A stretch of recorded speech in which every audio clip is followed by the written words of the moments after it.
Hello guys, welcome to new vlog. આજે હું જાઉં છું બહાર મહુવા, થોડીક શાદી પતાવવા જવાનું. હું મોટો હોય ને બધા આપણી ઘરે 4 વ્હીલર પડી હોય એટલે શાદી બાદી પતાવી આવીએ. અને ત્યાંથી 4 વ્હીલમાં 2 ટાયરમાં પંચર હે એટલે તો બહુ તકલીફ થઈ. ત્યાંથી ભાઈ બહેન આવે છે ને ભાઈ તો પાછળ જ છે, જોડે મોટો ભાઈ આવે જ છે. અહીં જો આપણી વાડીને વ્યૂ જોવું, ખાલી ફૂલડા તો જો ખાલી એવું મસ્ત વ્યૂ આવે. અહીંયા બધી જો આગળ ડુંગરો પણ છે, બહુ જોરદાર વ્યૂ વાળી આપણી વાડી છે. તો આપણો ભાઈ આવી ગયો છે.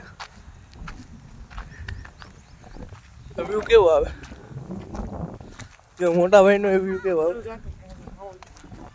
માવો લેવાનો છે ને એ બધું પતાવીએ બસમાં, પછી ચાલુ કરો.